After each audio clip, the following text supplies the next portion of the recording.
But the weakness that flows from that is, now when I call you on the phone after I haven't seen some of you in 3 or 4 weeks, how you doing? Oh, we're good. Everything's fine. We're wonderful.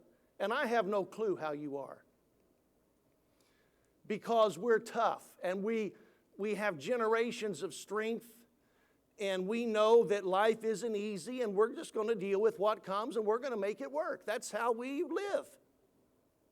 But it makes it tough in times like this for me to know how to adequately give you what you need, because I don't see you often. There's some of you watching online that I haven't seen you face to face in weeks.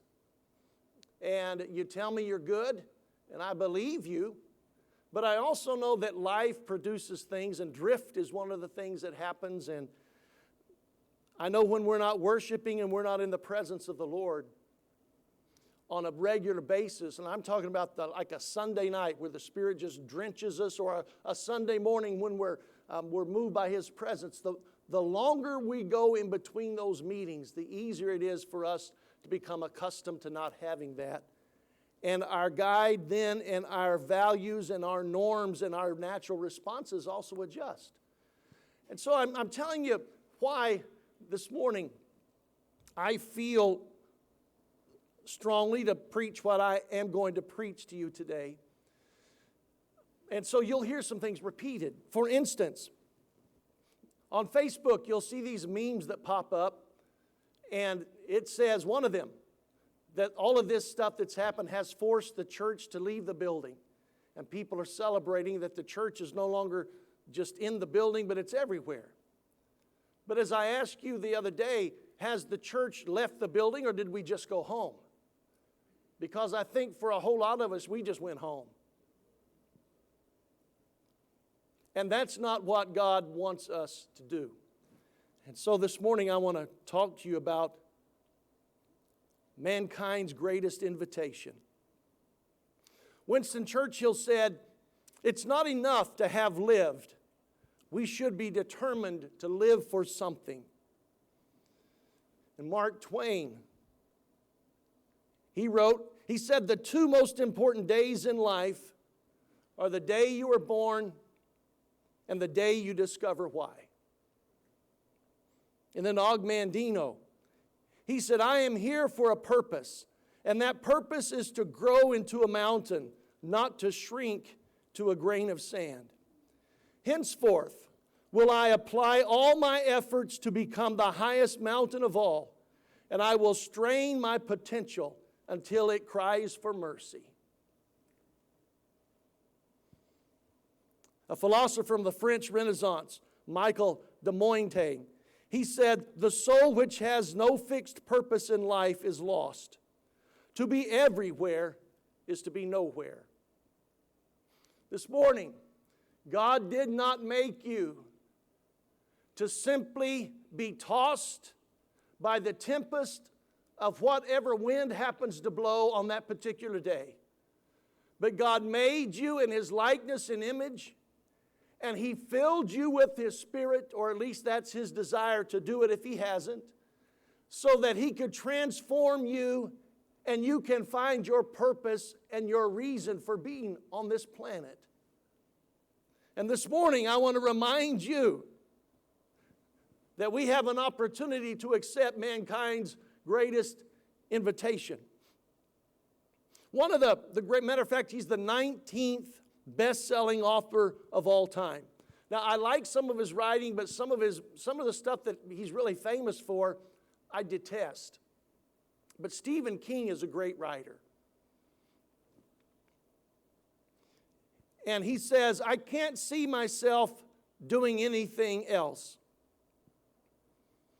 When he was 4 years old, his dad went out to buy some cigarettes and never came back home. And so Stephen King grew up kind of in a poor environment. Got through college, became a school teacher. He got married, had a couple of young children. They were living in a mobile home. In the summertime, he would work as a school custodian, and he had a couple of other jobs, including one of them was working in an industrial cleaners where they, like these uniforms that some of you wear at work, where they took care of those. And in the evenings, And on weekends, he would sit in the laundry room between the washer and the dryer in a metal chair with his wife's portable typewriter. Some of you have no clue what that is. Until he put a desk up, he put it on his knees, and he would sit in there and he would write. His school principal called him in and offered him, he said, for $300 extra this year, we want you to be the sponsor of the debate club. And he agreed to do that for $300 extra. He came home and told his wife, and she said, but when will you write? He said, well, I won't have much time now. She said, you go back and tell them you can't do that. And so he went back and told them that he couldn't do it because he had to write. It was on Mother's Day. His wife worked at Dunkin' Donuts. And he got a call from his agent, and his agent said, are you sitting down? He said, no, should I? He said, yes. He said, we just sold the paperback rights for your book for $400. He said, $400? He said, no, $400,000. And he said he fell to the floor in the hallway. Again, some of you won't understand this. Talking on the kitchen phone with that cord. And he couldn't get a hold of his wife at work. But he wanted to do something special for her. So it was a Sunday, Mother's Day. The only place he could find open was a drugstore. And she had wanted a hairdryer. He went in and bought the only hairdryer he could find. Cost him $40. And when she came home, he sat down in the living room with her and he said, I bought you this today. And she said, oh, I really like that and I can use it, but you'll have to take that back. That's $40. We can't afford that. He said, I think we can. And he said they sat in the living room and held each other and cried on Mother's Day. And that's the Stephen King I see. The guy that made $400,000 selling a book and a movie and a bunch ever since then.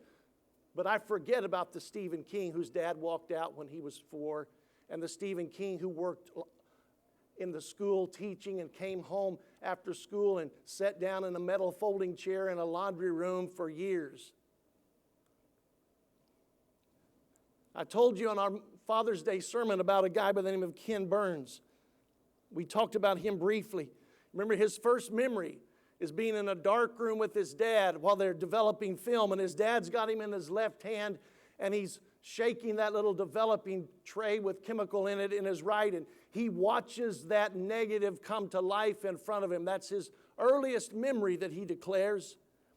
Well, later on, he becomes a movie maker.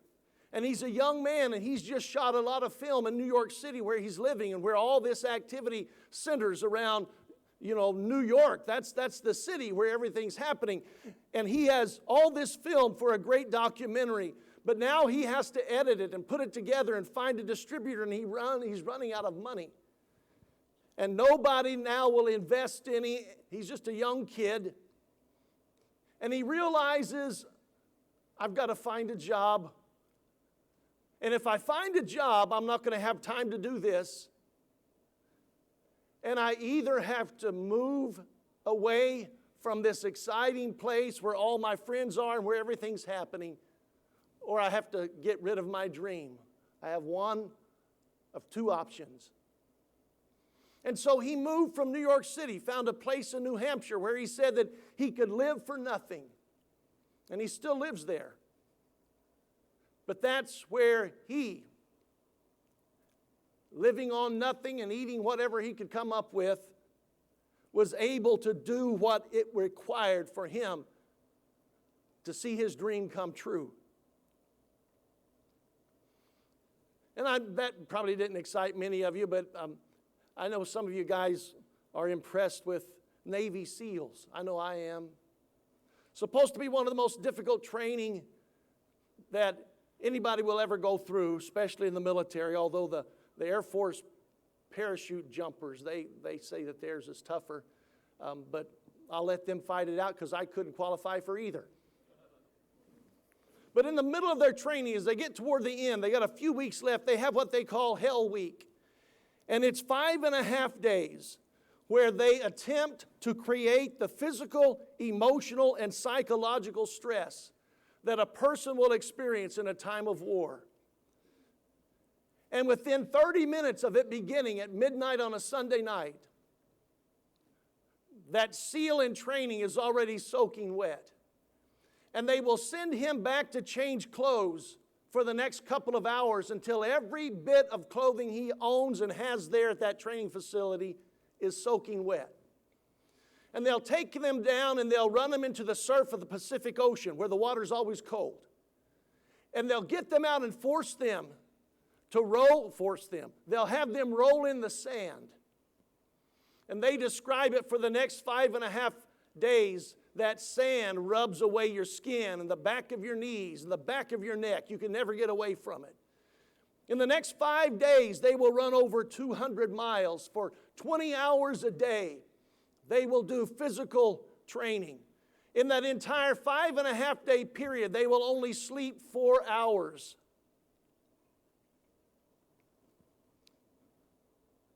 70% of them will not make it to the end. And over, they will get taught and illustrated to them that individuals always fail, but teams survive. And at the end, if they make it through, they get to wear the proud uniform with a little trident, and they get to say, I am a Navy SEAL. Now, I tell you all these things just simply to tell you that we admire people who pay great personal price to achieve their dreams and their goals. Whether it's a filmmaker like Ken Burns, or whether it's a writer who wants to make it so bad that he just beats out stuff in the washroom of his house, to whether it's a guy who wants to be a SEAL. But some of you have similar stories. I know we have some medical people here, and I know that doctors and probably nurse practitioners and other medical folks that have to go through that process spend hours and hours and hours. Some of them in emergency rooms for 18 hours at a time, some for longer than that. I've heard of some of them working 36 hours, going and sleeping in a little bit of room. That makes you really excited about going to the emergency room, right? But they pay the price because they know what they're aiming for, and they know that this is just a stepping stone to the next level on the place they want to go. And I am telling you that God has called us and given us an invitation. But we sometimes see the things of God much differently than we see the things in earth. I mean, we're used to all this stuff. For instance, Mitch Alborn, he says sacrifice is a part of life. It's supposed to be. It's not something to regret. It's just something to aspire to. But sometimes we get this idea, since salvation's free, it's easy. And salvation is free and it's easy. But the truth is, God did not die just to save us. He died to transform us and to build a church with us. And that is an invitation that God is calling us to accept, but it's not clothed in the things or in the way that we think it would, and it's not delivered in the fashion that we would expect it to be. But we often look at the call of God as a drudgery, a chore, a sacrifice that is simply designed and laid there for me to give up everything that's fun, good, or exciting so that I can live this humble life as a Christian. But I'm telling you, the greatest invitation that you will ever receive comes from a call of personal commitment. In Luke chapter 9,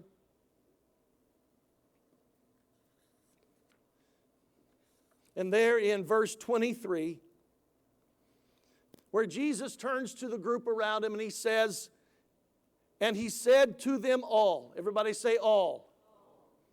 If any man will come after me, let him deny himself and take up his cross daily and follow me.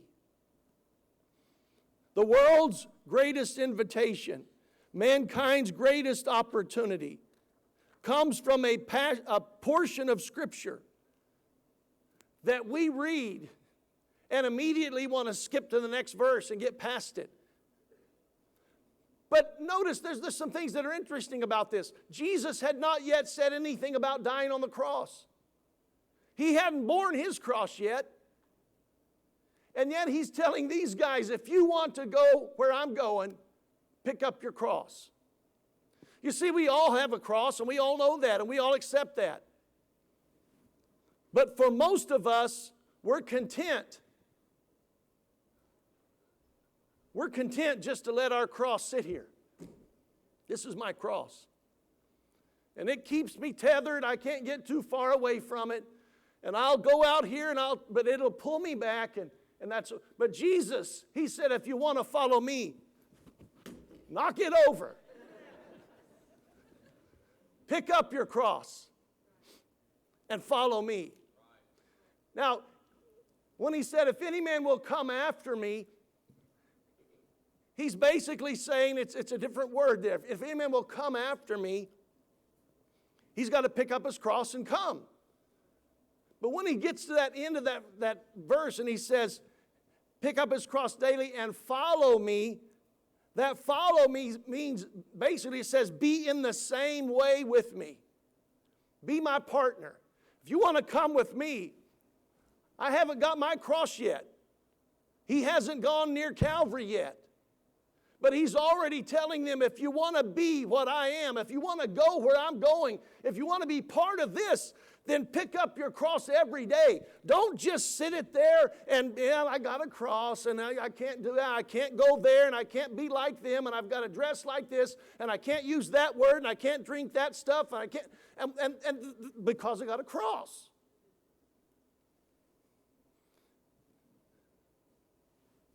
And Jesus is saying, pick up that cross and follow me. I've never heard a SEAL complain that they had to get up at 3 o'clock in the morning and run out of the Pacific Ocean. But they wear it like a badge of honor because there's not many folks that have done that, and of the ones who have attempted, 70% of them have failed. Even SEALs that are retired want you to know they are a SEAL. And they survived Hell Week. And they even keep some of those habits now. And I'm telling you that God is calling us not just to come into this relationship where we find this place of salvation, but He wants us to thrive, and He wants us to be part of this church building process. Not just in that we're joining up as fellowship and members and we come and we give our tithe and offering, then we go home and for the next 6 days we do but God wants you every single day of your life, every moment, to be in partnership, walking the same way with Him. And you got to pick up that cross. So let's look at this invitation just for real quickly. First of all, He says, if any man. Now, He's been talking to His disciples, to a close group, but now He steps back and He says, if any man. It's a wide open invitation. He's not talking about just, the well-qualified, the well-spoken, the good-looking, the real healthy, those that have got a long lineage, have got 15 generations of speaking in tongues here, they can come along. He says, if any man. It's wide open. There are no restrictions. There's no prerequisites. Just if you want to be part of this, then He says, come after me. You got to tie your future. You got to tie your success to Jesus's. Come after me. You got to follow Him. And then He says, if you want to follow me and have part of this, you got to deny yourself. Deny yourself. And that's what we get hung up there. Because we want to do so much and we want to experience so much, and a lot of it is pushed through our carnal nature. We want to do a whole lot, but I'd love to be a Navy SEAL, but there's no way I want to go through their training. So if they could just let me bypass that and go ahead and give me all the uniform and the big trident that I could wear and let me march and walk with them, that'd be a good thing. For me, wouldn't be so good for them. Remember the little boy at church, the preacher was asking them all what they wanted to be. And the little boy said, I want to be a missionary on furlough. Just let me be the missionary that comes home and I can go around and tell all the stories, but I don't have to go over there and live it out. And when we get to that deny self, that's kind of what happens.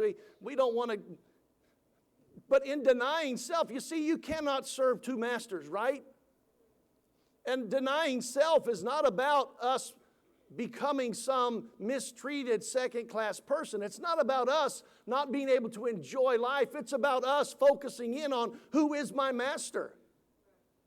The one who died for me, the one who redeemed me, the one who gave me this born-again experience. I'm committing my life to him. In James chapter 1, he said, a double-minded man is unstable in everything. And so what Jesus is saying is, if you want to follow me, then you got to lay your ideas and thoughts aside and let me be the boss here.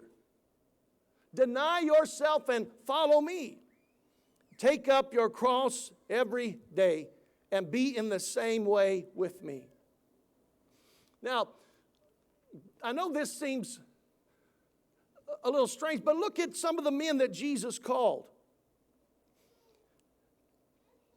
Jesus grew up. He grew up in Galilee, grew up around Nazareth, moved into Galilee actually, but he was close enough with some of these men that he knew them before he called them. James and John, their mother was sister to Mary, Jesus' mother. So if we want to kind of put them in a normal family, they would be cousins that probably played together. When they went to Jerusalem for the festivals every year, they were probably part of the traveling group. There's no telling what these young guys could tell stories about their early years together. But now that Jesus, recognized by John the Baptist as being the one that was ordained and sent from heaven, and he is starting his ministry, these men begin to follow him. You read about John following him, not full time, but John was with John the Baptist when Jesus came, and he said to him, behold, the Lamb that taketh away the sins of the world. And it says from that day on, John switched from following John the Baptist and followed Jesus. But they were fishermen. They were fishermen. And when you look at them, and they were fishermen. That's what they did. We see poor guys going down there and dragging fish in, but they may not have been as poor as we think. Because when you read in the book of Mark, James and John are down cleaning nets, and they're in their boat, but their dad is in another boat. And the King James calls them servants, but basically employees. They had at least 2 ships, 2 fishing boats, and they had enough business, and they were successful enough, they had some employees. And they were partners. If you read more of the New Testament, you read about them. Remember when the boat started sinking because they caught so many fish, and they had to call to their partners? This was not just a couple of guys out seeing what they could catch. This was a successful fishing enterprise. And so they are in their boat, Peter and Andrew, and Jesus comes by, and you read about this in Matthew chapter 4. And Jesus comes by that day. Remember, we're talking about mankind's greatest invitation. And we're talking about the one who told them, if you want to follow me, pick up your cross every day. You're hearing some of this again repeated, I understand, but I hope that it gets deep into your spirit and heart here because it's eating me up. But in chapter 4, in verse number 18, it says, and Jesus, walking by the Sea of Galilee, saw 2 brethren, Simon called Peter, and Andrew his brother, casting a net into the sea, for they were fishers.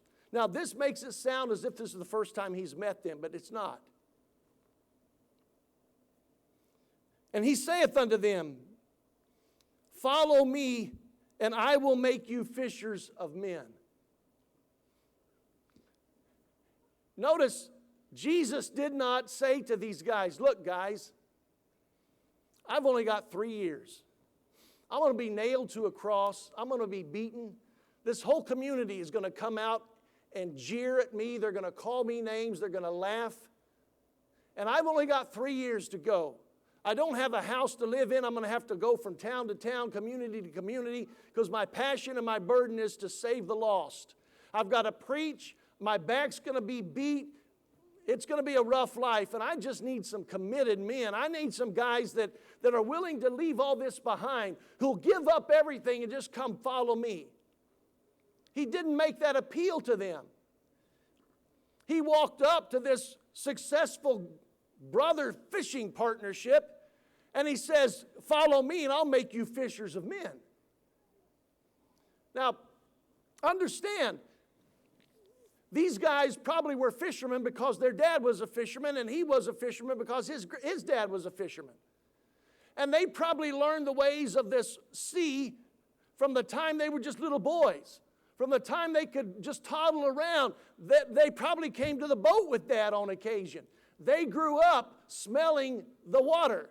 They grew up probably smelling like fish. It was probably so embedded in their clothes they couldn't get it out because this is who they were. They probably knew from their dad and their grandpa certain little places in that lake that they didn't tell anybody about. Because when the sun hit it at a certain angle and the time when the temperature was right, they headed there. Because dad told them about it and his dad told them about it. These guys were fishermen. They understood the weather. They understood the seasons. They knew fish. And so when Jesus comes to them and he says, follow me, he didn't talk about all the sacrifice and all the death and all the commitment. He said, I'll make you fishers of men. He appealed to the very nature of a man to want to be a dominant force, to make a difference, to utilize everything that he has. Why am I here? What's my purpose? And Jesus struck right at it. And then when he finished with them, he went down the road just a bit further. And he saw two other brothers in verse 21, James the son of Zebedee and John his brother, in a ship with Zebedee their father, mending their nets. And he called them. And immediately they left the ship and their father and followed him. Now, if you read that in Mark, that's where it tells you that they left their father with the servants, with the employees there. This morning, I'm telling you that God has called us. He said, if you want to follow me, then pick up your cross and follow me and be in the same way with me. But it's an invitation to more than just a sacrificial life. It's an invitation to finding out and living out why you actually are here. It's an open door to a relationship with God that moves far beyond just an acknowledgement of He died for my sins, I accept that, and I want to be saved. This is God is building His church, and I am smack in the middle of it. I can live my life any way I want on this earth, but everything I do is going to fall in someone else's hand. And sometimes even before I die, what I have spent my life doing, somebody's going to change and adjust. Time itself is going to demand that things change. And how frustrating it is to realize that all my life's work is simply to move things along so that somebody else can change everything I've done. But when you connect with God and you walk in the same way with Him and you realize that He's building a church, you know that your work now becomes eternal. And you understand, yes, I may work in this factory, and it may be my job to put this piece here and that piece there and tie it up and let it go on down the line, but there are people on every side of me that God has placed there. And sometime in the midst of all this tying and switching and moving on down the line, there are going to be these folks that come across my path, and God is going to use me to change their life forever. And I may be drawing minimum wage, filling Coke cups at McDonald's, but I can be making an eternal difference for the people around me. Because you've got to understand, the greatest invitation you're ever going to get is to carry your cross every single day in the same fashion as God. Whether you're earning minimum wage or whether you're racking in millions, it doesn't matter. It's the same human desire and the same human passion for, I want to know why I'm here. I want my life to mean something. And you get to be the one that connects that person with that eternal purpose. The greatest invitation you will ever receive. And the reason there's a call to commitment, and the reason there's a call to sacrifice, and the reason there is a call to self-denial is the same reason that Stephen King denied himself and sat in that laundry room when he could have been watching the soap operas or whatever else he wanted to do. The same reason that movie maker said, I'm going to leave New York City, and I'm going to leave my friends, and I'm going to leave this hubbub of activity, and I'm going to find me a place in a strange state where I can live because I have a dream that I'm not willing to let go of. It's the same thing that causes a wannabe Navy SEAL to be screamed at, yelled at, ridiculed, soaked, dragged through the water, and according to one of the instructors, you will never succeed here until you learn how to filter out pain. We celebrate all that, we understand all of that, and it's the same reason why God's saying, deny yourself, pick up your cross, because He's got an eternal purpose that you and I can never get a hold of as long as we remain driven by this carnal nature, carnal flesh, and it becomes the reason that we do everything we do.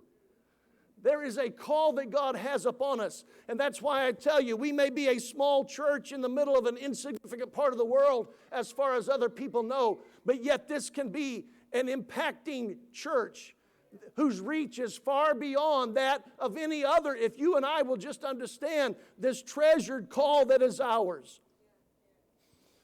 Jesus called men who were busy. Paul was a tent maker, had a tent business.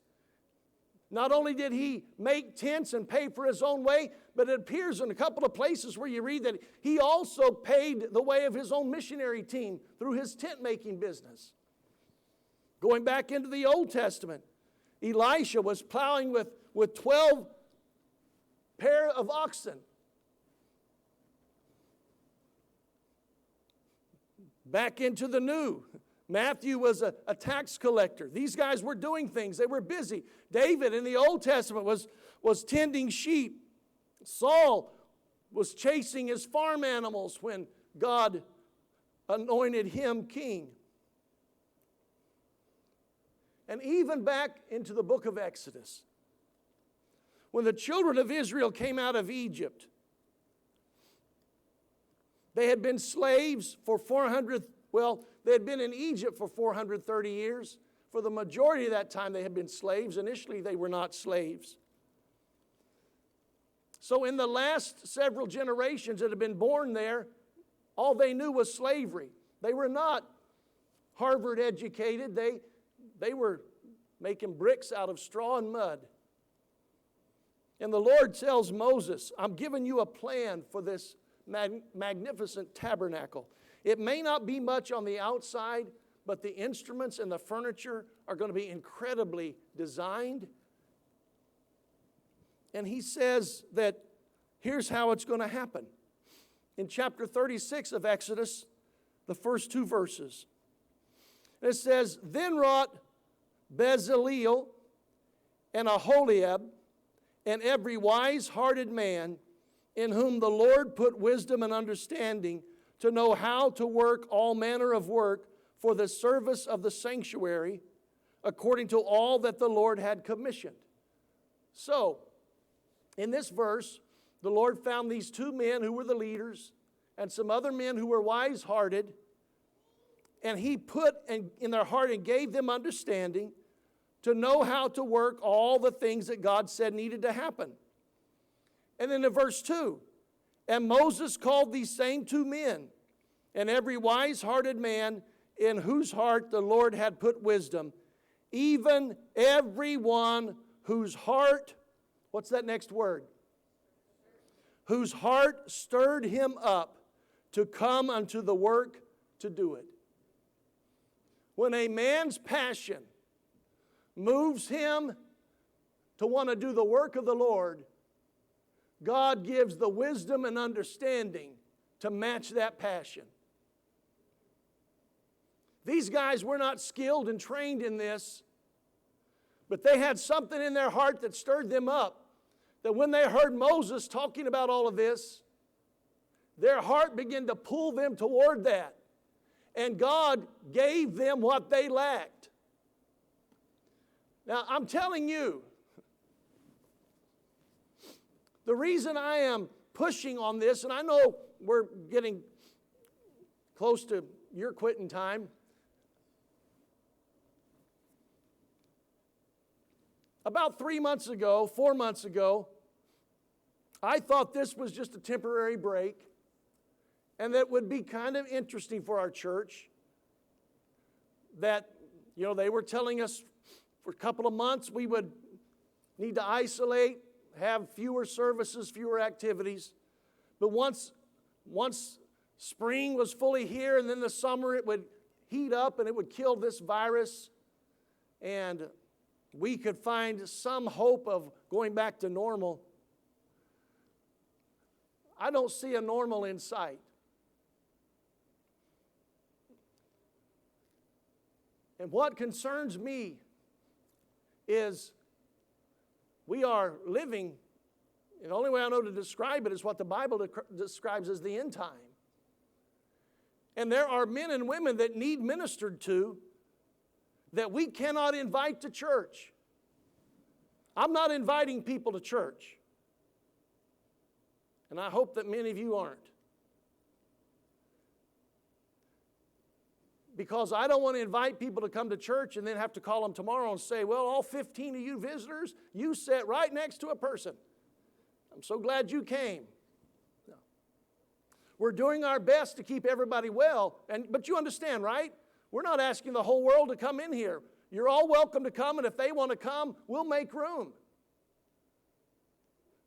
But somehow we've got to balance out wisdom with God's plan. And so we can't have the whole world come into church and us tell them every Sunday and on Wednesday how they need to live their lives. But you can make a difference in the lives of men and women around you that you come in contact with every single day. I'm not telling you that you need to start patrolling your street and yelling at people, can I help you? Can I pray with you? Can I come and lay hands on you? I'm just telling you, as you go about your everyday life, there are going to be people that come into your path that God has set there for you to reach. But you are saying, I'm not qualified. And I'm telling you from Exodus chapter 2, all it requires is for you to have a passion for the things of God, and He will do what you can't. But you've got to recognize that this picking up my cross every day and focusing my mind on God is not a drudgery. It's not something pitiful me has to do. It is a glorious opportunity that I have to walk into wherever I work tomorrow and represent the Lord of Lords and the King of glory and heaven.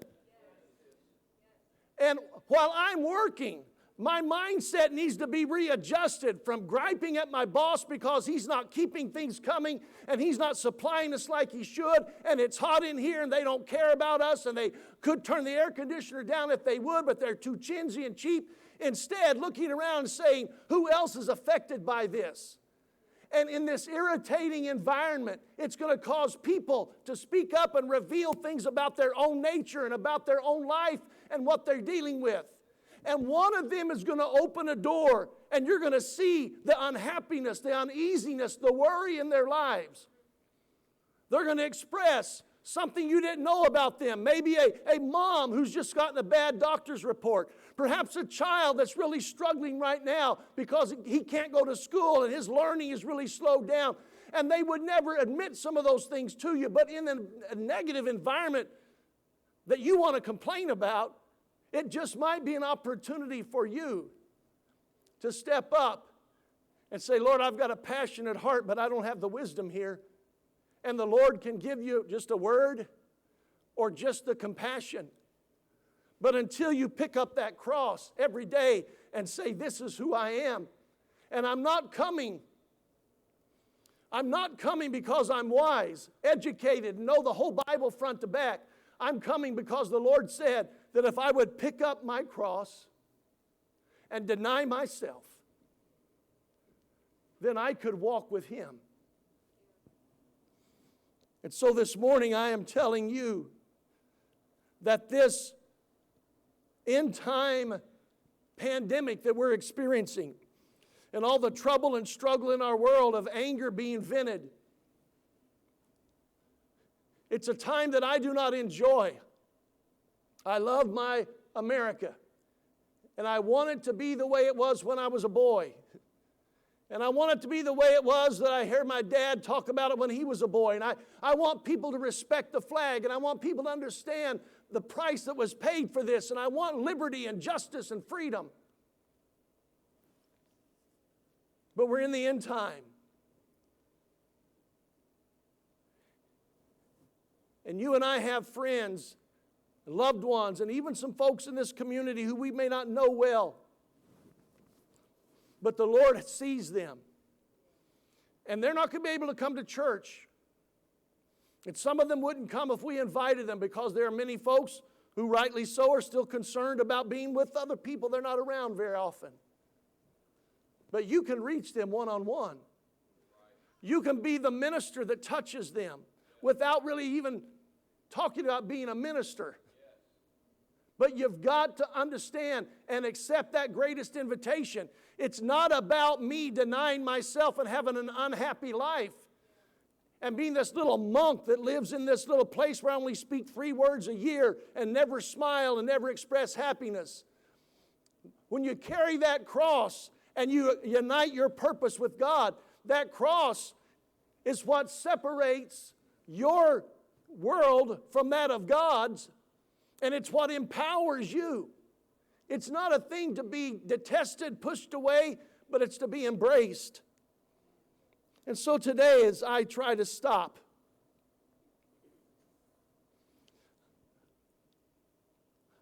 I don't really know how to paint this picture for you unless you can kind of help me by envisioning it yourself, that there is a world that needs not just a little antiseptic applied. They need resolution for the problem that causes the sore and the trouble. We don't just need more religious pills passed out to people. We need men and women to find the reality and the power that's in the cross. And the only way that we have to get that to them is for you to realize the invitation God's given you to be that gateway to the cross for every person that comes across your path. Remember, I'm not calling you to be a missionary to Africa or even to consider yourself as something other than what you already consider yourself to be. If you're a doctor, lawyer, nurse, whatever. But before you are that, you are a child of God. And to be honest with you, as brothers and sisters, I don't know how long we're going to have to live in the circumstance we're living. In some places, they're wanting churches to go back and not have service. You know, in California, they're telling them not to chant or sing. I don't know what we're going to have to live under or how long it's going to be. And so it's important that you realize this is not about your comfort. This is about you being that one that will make an eternal difference for the people God places in your path. I thought about picking on Colin this morning, but I won't do that. But when our children were born, and especially before Jana, I thought I was prepared to be a dad.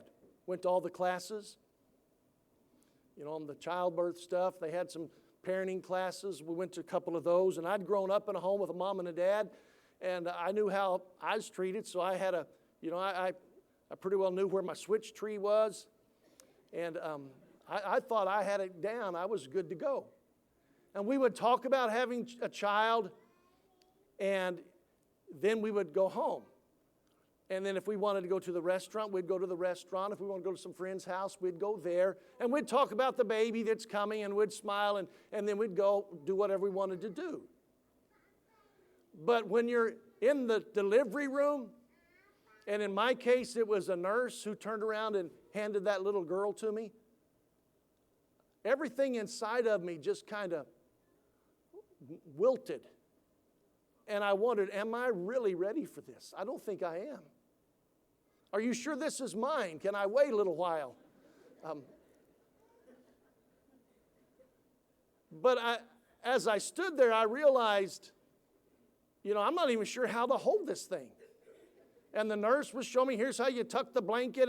And back then, got to go in there where they put them in the little scale that weighs them and all that. And they're having to tell me every step to make. Here's put it here, put it. And I'm thinking in a couple of days, we're going home with this. And I knew all the stories, but what I realized was, I'm going to have to do this. This is not about, am I ready? Am I prepared? Do I know it? This is ours. We're going home, and I have to be the dad. And that's exactly where you and I are right now. It's kind of like somebody dropped a bomb on the church. And this building has become, I won't say useless, but it's become very minimal in terms of its value to us in ministry terms right now. And whether you like it or not, and whether you feel prepared or not, you're standing just like a new mom or dad. And you may be saying, God, I'm not ready. I don't know enough scriptures. I've got too many faults. I got my own issues I'm dealing with. And the Lord's just kind of looking at you, and He's saying, so don't do it. And just look at all those people that you're around every day and the issues in their lives and the trouble with them, and they're not going to get any spiritual help because you're the only one in their world that really has a relationship with me. They don't have a family like yours. They don't have a church family. So don't do it. Just let them go. Let them deal with their problems because you don't feel prepared, because you didn't get enough time.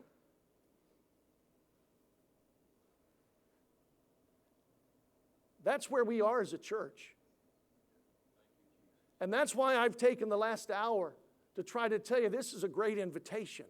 This is not something to fear, but it's something to step into and say, Lord, just as I can't let this little baby suffer because I'm not prepared or don't have enough knowledge, I am going to do everything I need to do.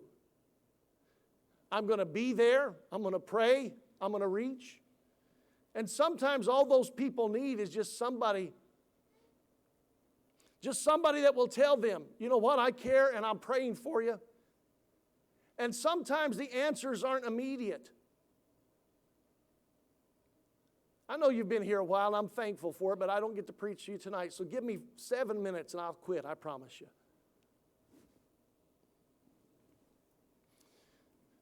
Sometimes healing is a process, and you don't need to know all the information right now.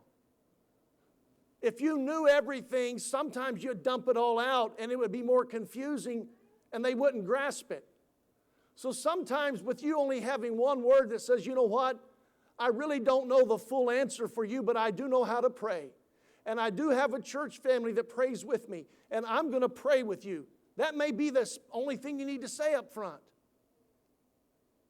But God will give you grace and help as you move forward.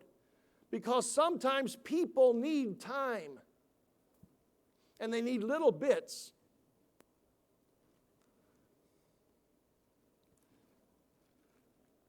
And then there are times where people need direct confrontation. And I don't mean direct confrontation by you being ugly or... sometimes the sinner needs to see a stark contrast of somebody who's living differently. And God will use that as a confrontation for them.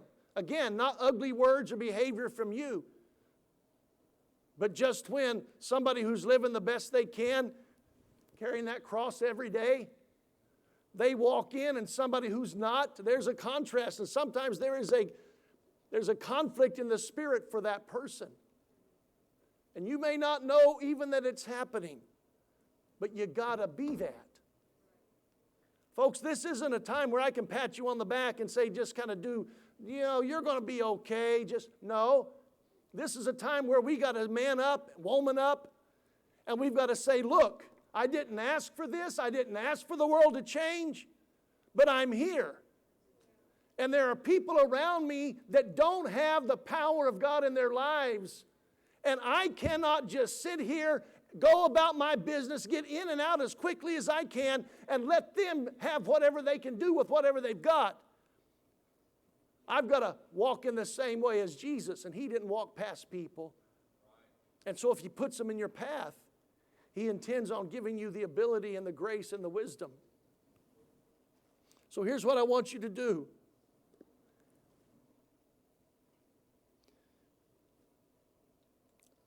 I've kicked this around a bit. And if you're connecting to what I'm saying here today, and you're recognizing that invitation, then there's about 10, 11, 12 lessons that either Brother Glenn or I will present that hopefully will just help you feel more confident over the next 3 or 4 months. And if that strikes with your passion or desire, I want you to send me an email or a text message and tell me you're interested. I'm not going to ask you to come up here and sign a card today. I know that we generally want people to make a quick decision while the passion's fiery and they're feeling it, but I want you to think about this. I don't want you just to jump up and say, yeah, I want to do that. But sometime between now and Wednesday, I want you to send me a note that just says, I want to be involved.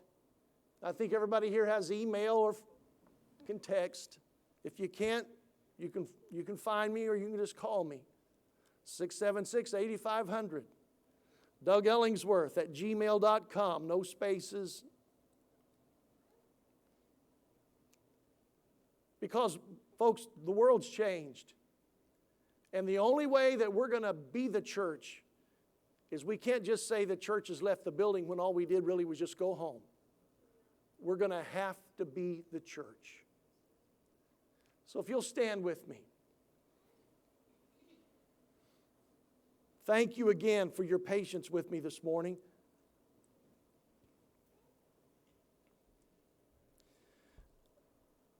There is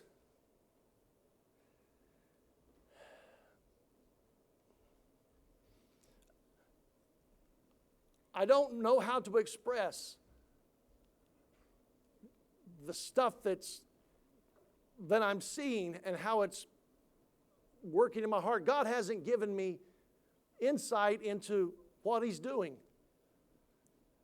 I know that He's building a church, but I don't know why the pandemic's here, and I don't know why there's such turmoil. I can give you biblical reasons of unrepented sin, and we can go through the standard, what does the Bible say? But specifically now, and how are we supposed to respond to all of this? I can't tell you that God has given me special wisdom in all of this. But I can tell you that God's building a church. And that church will be victorious, and that church will be surrounded by the glory of God.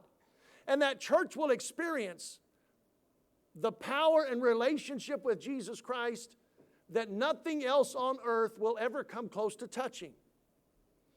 And all I know to tell you is you got to get your faith and your confidence and your hope in Jesus Christ. I want to live to be an old man.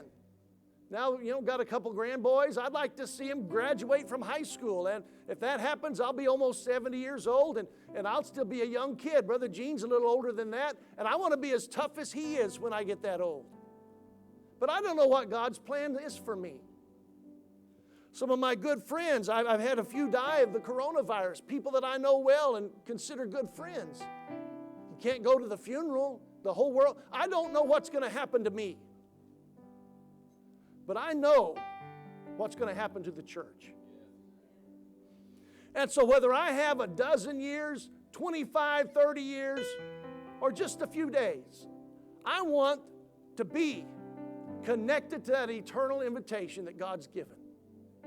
And the only way to get there is the toughness of picking up a cross and following Jesus. So, I'm going to be careful. I told you I'm not licking doorknobs or anything. I'm not going to do anything stupid. But neither am I going to live in fear, because I'm looking for who God sets in front of my path. And I'm going to do my best to reach to them.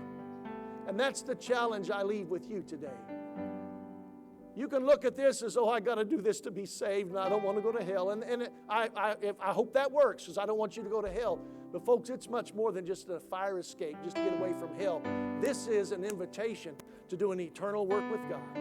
So I'm going to ask you to take just a couple more minutes as we sing this song. Kind of let this filter into your spirit, and then we'll go home. And if you want to be part of our little training that we've talked about that we're going to do in the evenings, then send me an email or give me a phone call or a text, and we'll make sure that we connect. Don't escape this invitation. In Jesus' name.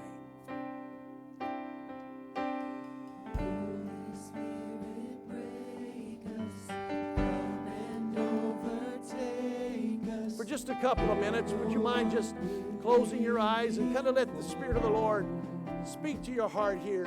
Settle this in your mind.